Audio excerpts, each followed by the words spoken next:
Welcome to the SFWA Quarterly Open Mic, sponsored by the Poetry Committee. I'm your host, Wendy Van Camp, and I'm thrilled to share this space with you to celebrate poetic voices in our community.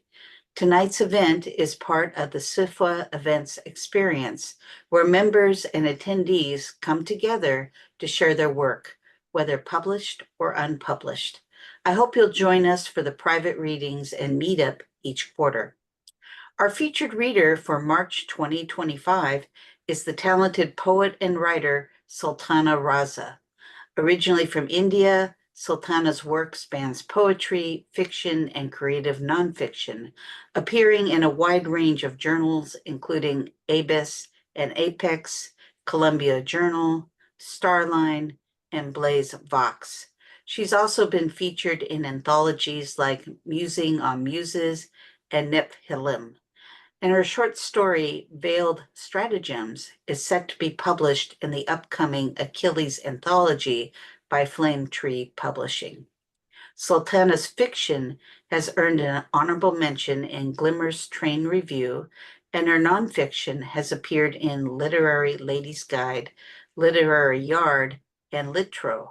She's taken her words far and wide, reading her poetry and stories at events across Switzerland, France, Luxembourg, England, Ireland, and the USA. Beyond her creative writing, Sultana is also an independent scholar, having presented papers on romanticism, particularly Keats, and fantasy, with a focus on Tolkien at international conferences. I'm thrilled to have her with us today. Welcome, Sultana. Thank you, Wendy, and thanks a lot for inviting me here and for hosting this event.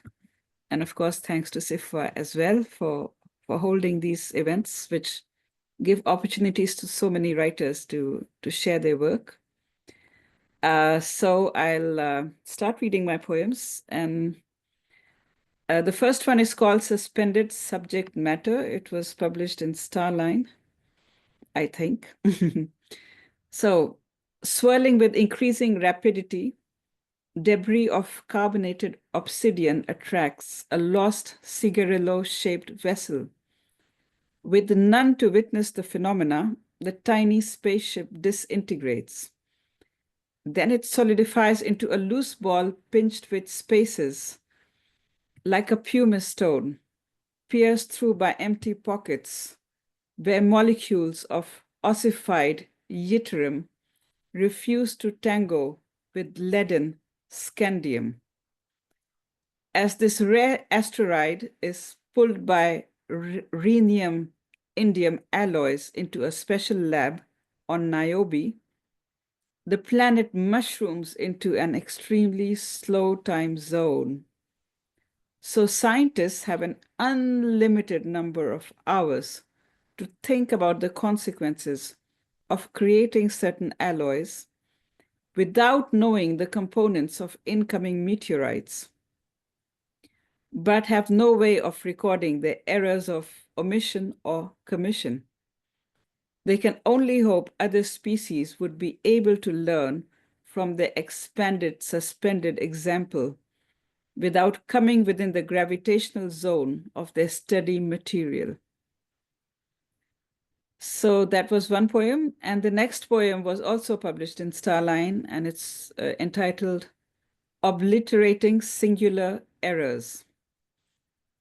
It was a cruel god who arranged for certain malicious turns of the dice. So the young immortal was tricked into jumping into a whirlpool of deceit, just so they'd feast on his guardian's sorrow at having missed him in this space-time continuum. Meantime, the deity's sad consort, with grief congealed into millennia of dull, apathetic rage, could powder her flowers with the perfume of the golden one's ever-blossoming spirit, slowed down by the density of the underworld vibes. The cruel deity wasn't too bothered by the extra special grief on his plate, plucked down by his disillusioned wife. At least she could smell the ghost of bliss through the fragmenting yet ever-repairing spirit of the immortal one. Of course, the young one's guardian got emptiness. Had she come to this world for nothing? Perhaps not nothing, but to pull up various versions of his holographic forms from that dull, boring inferno of collapsing singularities. So at least the greedy pair would feast no more. Their powers would slow down, eventually dwindle to frozen immobility. So this was in issue 46.1. And now I have another poem which is a little bit different, but still related to cosmic matters. And this is called Cosmic Caper. None had advised him to jump treetops or how to place hopscotch between fields and copse. None had said he would tumble free through clouds, hide and seek with bees through fragrant crowds. None had talked about rainbow coral slides or how to race through grand galactic tides. None had warned against stupendous sound waves, echoes in marvelous meteors' caves. None had thrilled about starbeam tarpaulin, or how siren songs in pearls are pooled in.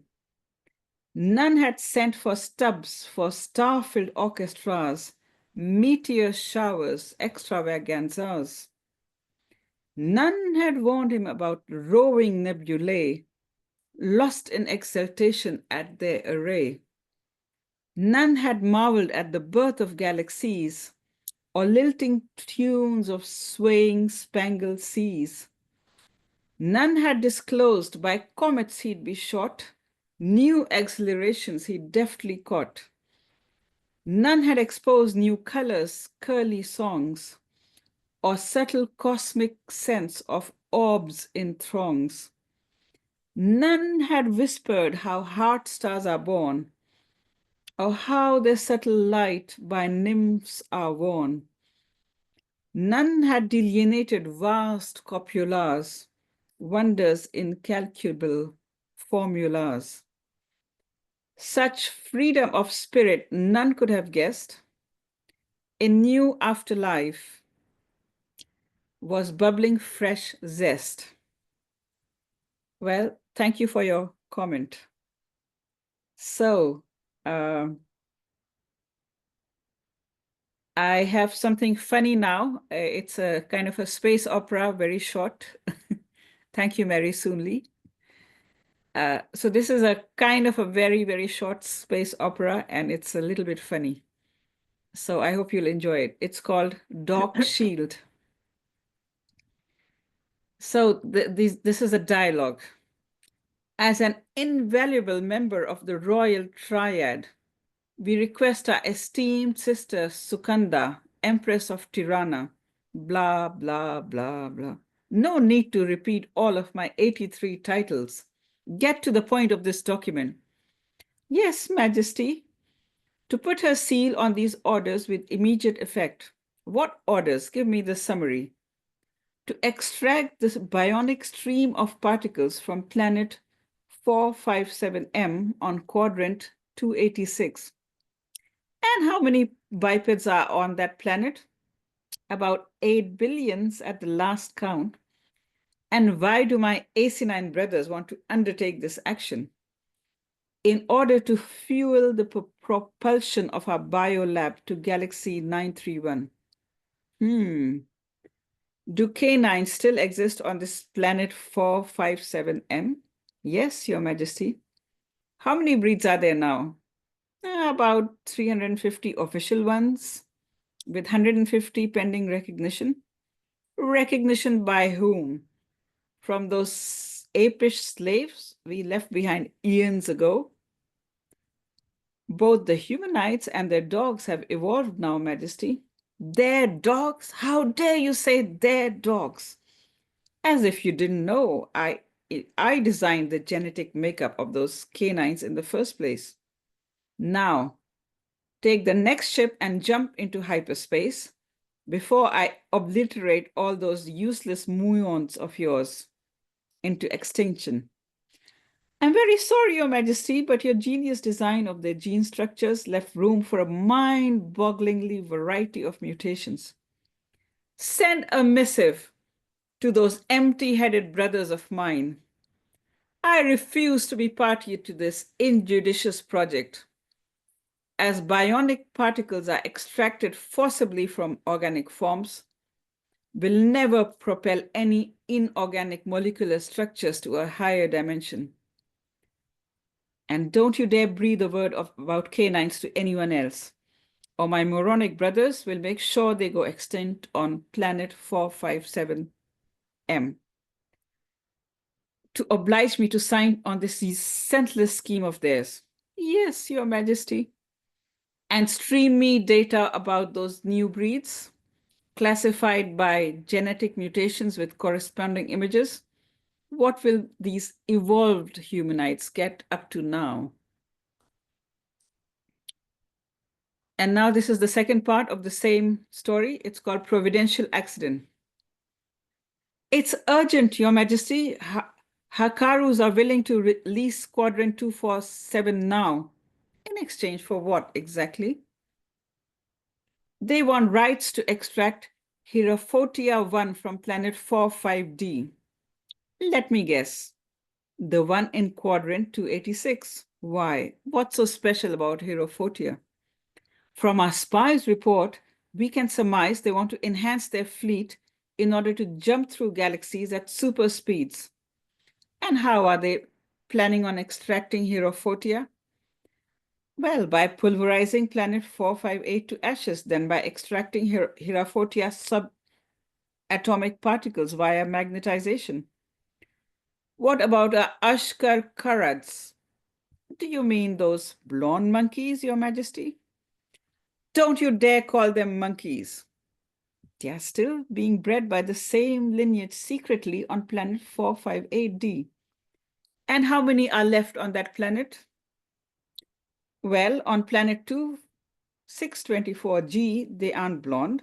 In quadrant 612, they don't have any fur. On meteorite 719K, they are untamable feral creatures.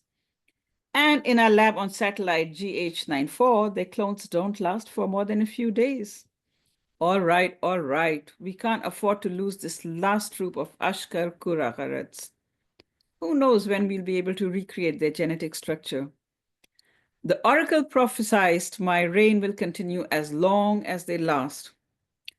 Was that an oracle from the acacia forest in northern El Nile? No need to be so sarcastic. I know she was trying to save her life. Once I've recreated these rare Ashkar Kurads, we could win the intergalactic contest for unique bioforms. Now, record these instructions. Drop loads of rocks containing corundum, lepidolite, scapulite, sphalerite on meteorite Sec 99. But that belongs to His Majesty Moroni IX, your brother, and it's supposed to be a cloaked secret satellite. And venomous snakes will attack us as soon as we land there. I said drop the loads, no need to land there. Take the smallest ship of those pirates we caught recently. Use stealth mode. And don't worry if you don't end up smashing any labs there. At the same time, send the fastest pirate ship to quadrant 634. From there, send an encrypted message to the Hakarus about Hierophotia loads being found on meteorite Sec 99. Meanwhile, I want an authentic-looking report that says, Hierophotia loads have been compromised on planet 458 due to pollution by bipeds. Increase security around the Ashkat Kurat colony. But if Majesty Moroni ever found out about this secret operation, oh, my moronic brother will never be able to put two and two together. Here, lean forward so I can erase your memory of our conversation. But how can I serve your Majesty well if my brain cells are compromised? They haven't suffered so far, have they? Zzz. Now, just carry out these recorded instructions without delay. So this was also published in an anthology. And now I have something a little bit shorter, and we are still going to be in space. So in fact, these poems are inspired by my artworks. And this is a series called Astronaut Blues. So the first poem is called Wheel of Oblivion. We tried to dock into the wheel of life, but since our quantic fields had become too tangled up with the craft from Lyra, our scrambled kismet caused us to slip down. Okay, well, if you can't see the images, I hope the poems can speak on their own. So the second one is called Swirly Sun Dreams. Slow solar flares addled our brains, so a kaleidoscope of possibilities began to fold up our realities. Soon we were so lost in different potentialities that began to emerge in our consciousness, we lost track of our course. The next poem, the poem number 3 in this series, is called Charting Unknown Vortexes. All 7 of us were deemed to be lucky by the chosen ones, strolling like gods, gracing grateful stars with our presence. But we didn't divine or suspect we'd be doomed to drift astray, dodging uncharted vortexes of our galaxy until our fuel would run out. Number 4, title, Floating Back from Starry Nights. We would have moored into the correct decade in the wheel of time, but for a tsunami of subtle songs from Lyra, causing huge ripples in the fabric of time, displacing us from our families yet again. Poem number 5, title, Floating Back from Starry Nights. No, I've just done that. Sorry. Title, Dual VR Spectrograph. This was published in Focus, which is a journal published by the British Science Fiction Association of America. Of Britain. Sorry. So the title is Dual VR Spectrograph. The Psych Scout spotted the signature of the missing astronaut for a split second through the dual VR spectrograph before he was pulled into another quantic dimension in the wheel of destiny, imperceptible to human senses. Had he passed the exam of entering Bodhisattva training field. Okay, one more. This one is called Exploring Potentialities. We did not know back then our anti-alien missiles would have struck our own ship 2 decades later, craftily diverted by the Zeta reps, except for the fact that luckily or unluckily, we had been pulled into another layer of the quantic field by my alternate self. We didn't know for how many eons we'll have to linger in this half-lit world, since he hasn't mastered the art of sending us back to our loved ones yet. And I think this is the last one in this series, and it's called No Splash.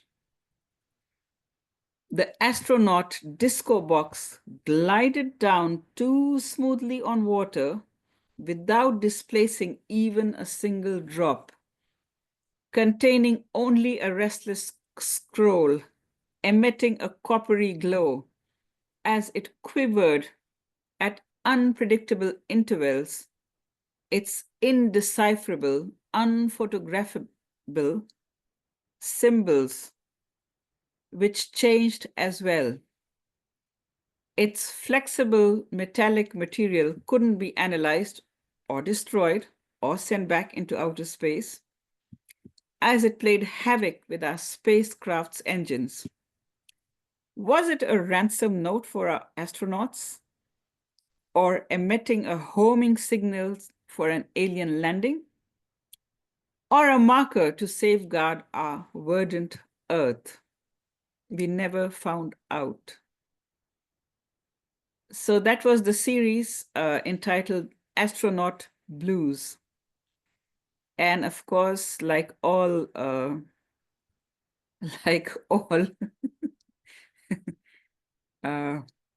poets, I do have quite a few up my sleeve. So the next one is called Twisting Cosmic Memories. And this was published in Bewildering Stories. And yeah, Twisting Cosmic Memories. He remembered very well the difference in the taste of purple and green raindrops on Zathura, rushing inside slippery caves to hide from probing solar fingers before they cinched their bones to ashes, or flying in style on plexi crystal ships to listen to orchestras of multicolored meteor showers, also watching the slow pulsating birth of the Bendarin galaxy while toying with Mira's hair curled up at his side. He longed to listen to Mira's high tones, ululating, spiraling through wormholes, sending a warning of a giant asteroid strike to her home planet of Dostaran, where he had tasted the best clamfish heated in the steam of natural geysers. Even staying hypnotized by space sirens' supra-quantic songs was better than being so immobile, so constrained in a stony body on this cursed planet.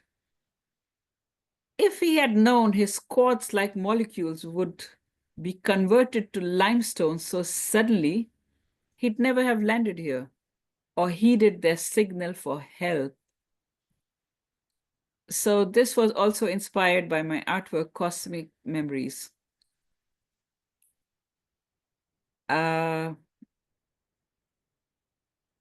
So I have other poems as well. Okay, so this is called A Fair Exchange with a question mark. We'd be willing to exchange our intergalactic navigational box in return for a new artistic creation. What kind of artistic creation? What can we simple humanites have that would be of interest to such a tech-savvy race as yours?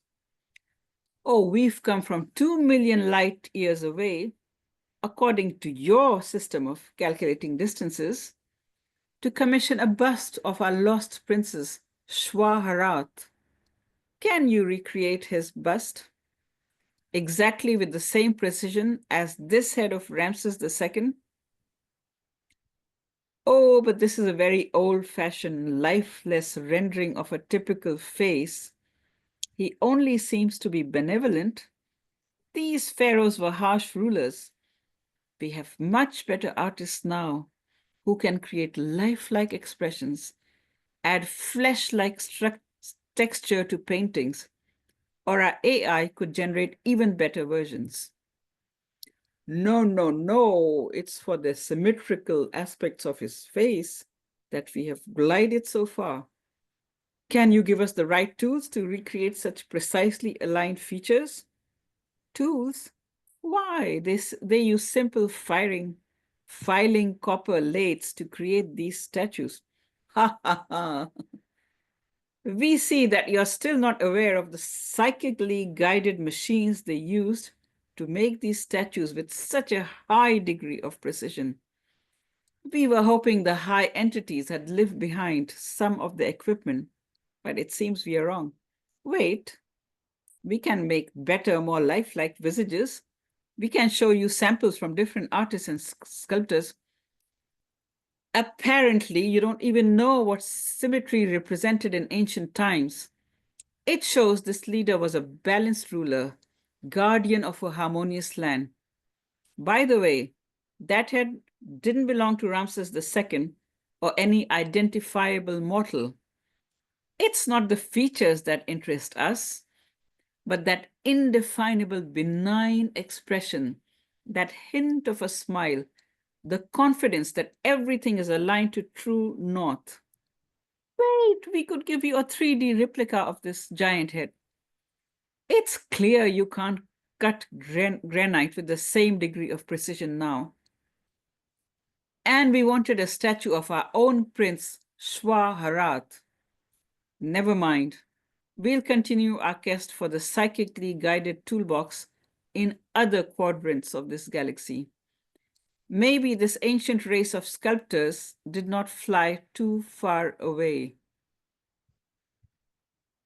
So that was ancient Egypt and aliens landing there.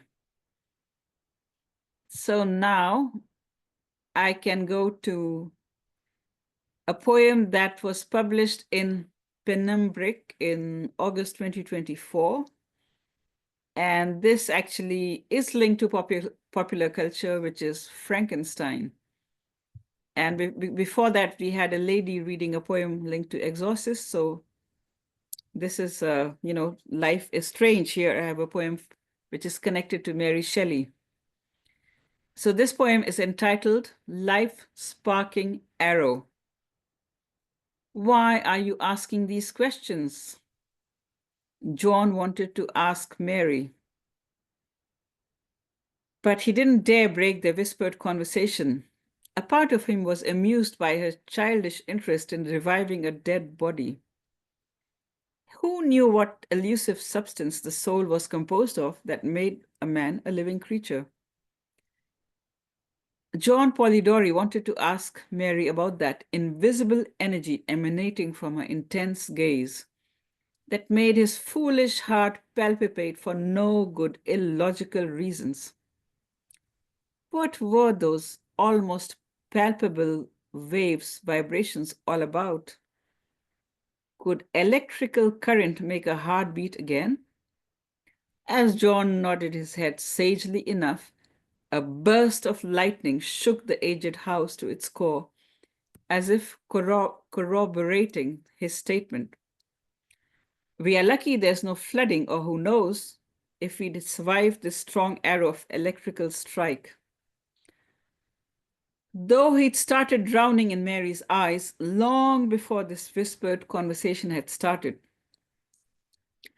Cupid had shown him no mercy with his love-dipped fletches, but she refused to see the thunderbolt as a sign from the universe of jump-starting their future elopement. It was a strange reading choice for such a young demoiselle. He couldn't help giving her a quizzical look as he handed her the book on one of his weirder topics, resuscitation. All he knew was that she had reawakened something that he thought was long dead and buried inside himself.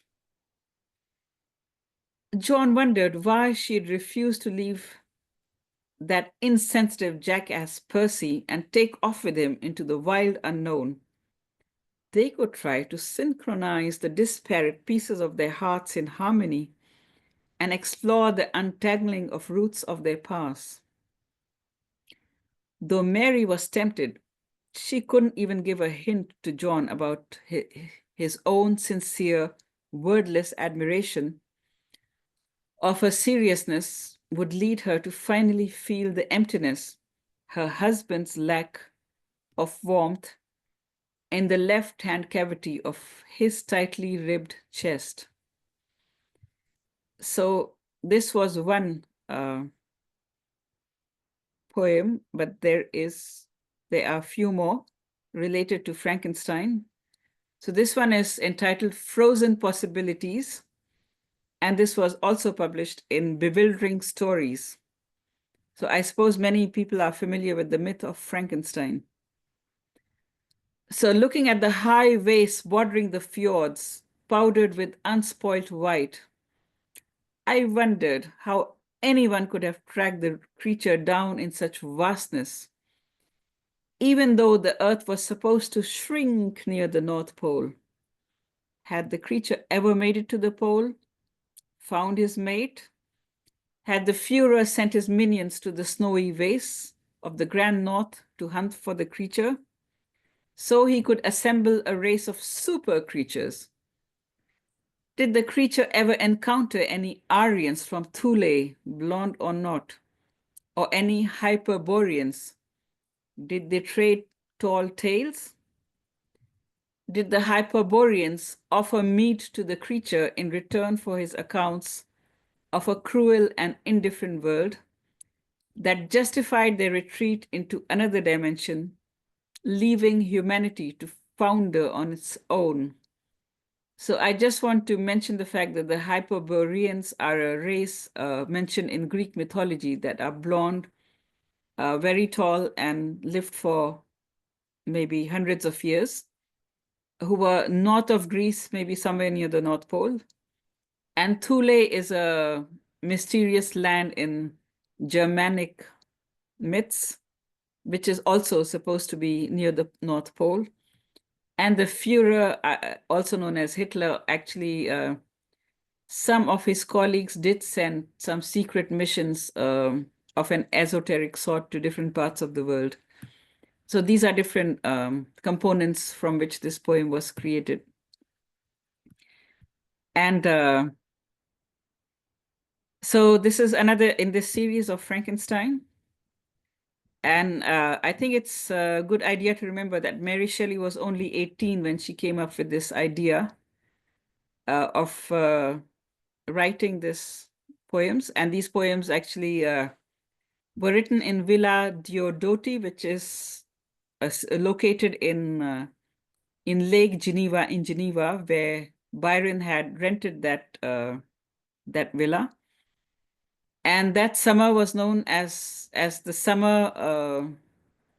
I've forgotten exactly, but it was the year with no summer, because a volcano had erupted. There was a lot of volcanic ash, and there was a lot of rain and thunderstorms.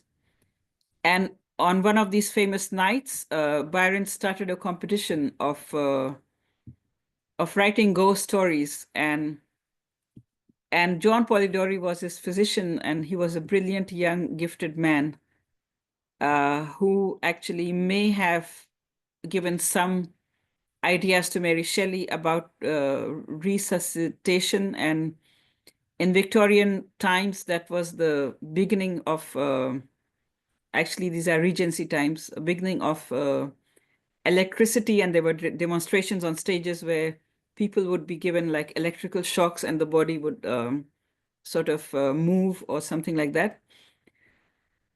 So this poem, so you have a little bit of background, and Percy Shelley, her husband, was a famous romantic poet. At this time, I think Mary was not married to Percy. They had just run away together, and they were in Lake Geneva. So this particular poem is called Whose Heart Should He Be Given? As Mary glanced at the drunk Percy snoring blissfully away in his blind stupor, she wondered if she should give her demented creature that elusive thing called a heart. Would Percy ever guess on whom this creature had been modeled? Even as he helped her to revise her tale. Why was Percy making her creature more savage than she'd first conceived of him? Was this Percy's indirect way of confessing his guilt, his way of admitting to her his wild excesses that sometimes chipped away at the rough edges of their barely held together, ever-shifting life? Was this all the acknowledgement of wrongdoing she was ever going to get from Percy?